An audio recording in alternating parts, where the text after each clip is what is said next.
Hello everyone, this is the book chief back after a very long hibernation. I know, yes, and I'm sorry for that. For all of you who have hung around despite the very sporadic posts, thank you so much. It means a lot. So, today is a very dear friend's birthday, and in true selfish best friend fashion, I'm giving myself a gift, which is the chance to do something new, and hopefully, it shall be a present for all of you too, which is my first ever video book review. And the book I shall be reviewing today is this one, The Ministry of Unladylike Activity by Robin Stevens. So, for those of you on Instagram or any other channels where it's scroll and just giving a thumbs exercise, in short, the TBC rating for this book is 4 stars out of 5. And the one-line description would be that it's a sequel to the very popular Murder Most Unladylike series of murder mysteries written by Robin Stevens, which is set in 1930s England and features 13-year-olds Daisy Wells and Hazel Wong as they solve a series of murders. This is set a decade later in the mid-40s, where Britain is in the grip of World War II, and features Hazel's much younger sister May Wong and her friends as they solve a series of mystery.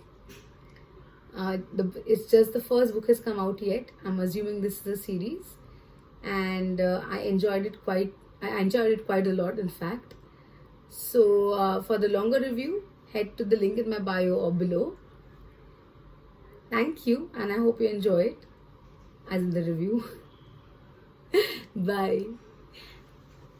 For all of you who are on YouTube, who will watch the longer review, here it comes. So, as I said, Britain is in the grip of World War II, and May Wong, like a lot of wealthy Hong Kong Chinese, is actually in England to study at a proper British boarding school, just like her big sister Hazel, as she calls her, was sent nearly 10 years before. But unlike Hazel, who is the voice of reason, she's a reasonable one. She's the one who follows Daisy's adventurous lead in the first series of books. May is the complete opposite. She's the one who cannot sit still, wants to take charge. She is a bold, brash, belligerent, and she takes cover under this belligerence because she's so unlike all the British people around her who stare at her for being so different from them. So hiding is not for me. In fact, showing off a difference is what May is known for. So she is bored out of her mind at Deep Dean boarding school. She has no really close friends. And when she sees an innocuous looking ad in the newspaper that calls for bright children to London, she immediately suspects that it has something to do with the war effort, and basically runs away from Deep Dean. And she shows up at the advertised address to find one more potential candidate who is like her, who is underage, around 11 or 10, I don't really recall the exact age, who has got there by solving a crossword puzzle, which was meant to be a clue or some sort. And so he's very excited to be the one to solve the clue, but they are both soundly told off because they are not of age. The advertisement is only meant for teens and above. But before they are forced to leave, they kind of snitch or snatch or steal a clue from Hazel's purse. May steals, of course, which tells them that there is a spy, a German spy, at a particular manor house in the English countryside. So they decide that if they find out who the spy is, the Ministry of Unladylike Activity, as this department of the war effort is called, unofficially called, of course, it's secret, then they'll prove themselves despite their young age and they'll be recruited. So the idea is that children are always underfoot, getting in the way, and no one really pays much attention to what they're doing. So they can be trained to become spies. That is what this department's mission is. But these children are way too young and hence they are kind of just sent off. So the boy, Eric, is a German, I wouldn't say a refugee, but yeah, a German. He's Jewish. He's in England with his mother and sister while his dad is still stuck in Germany and they're not letting him go. So he and May promptly decide to disguise themselves as evacuees. So you go to the evacuee office, tell them that your house got bombed, and get assigned to one of the houses in the countryside where it's safer from the air bombings.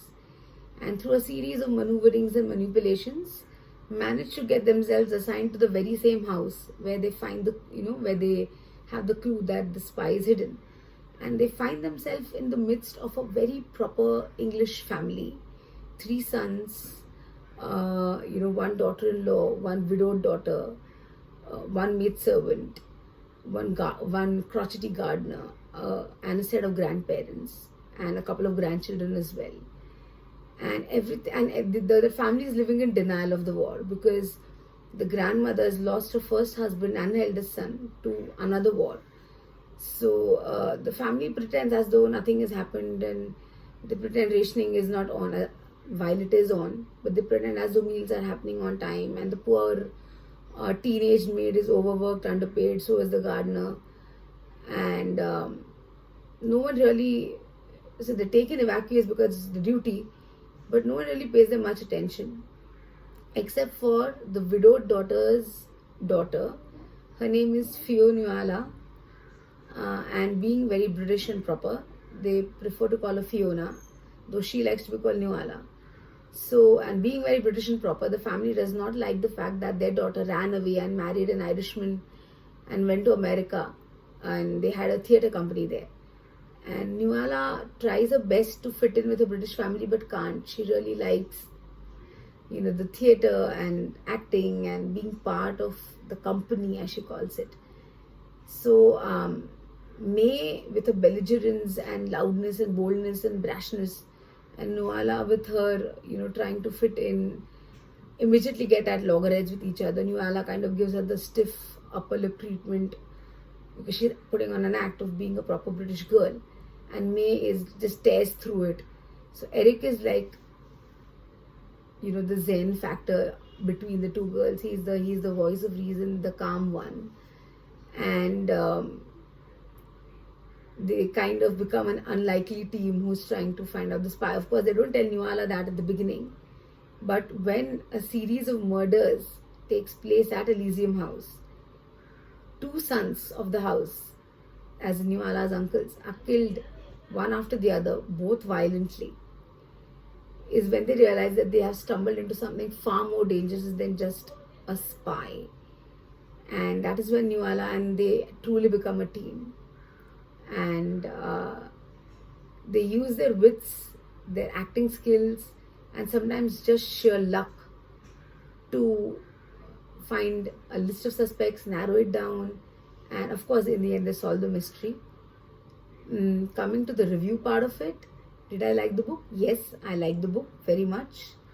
I will give it 4 stars out of 5.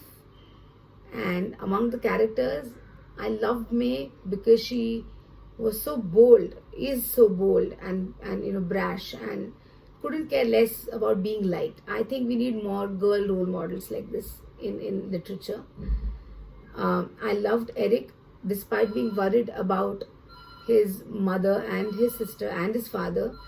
He never loses his cool, is always calm and patient and the voice of reason. And I think I love Nuala the best because she misses her father very much, whom she's recently lost. And in fact, she's also kind of lost her mother because her mother goes to pieces on losing her husband. And, she makes friends with people who evidently don't want to be friends with her, at least May doesn't.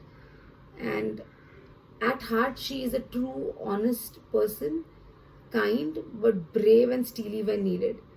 So I liked all three leading characters, and I think this will make for a very interesting series to read.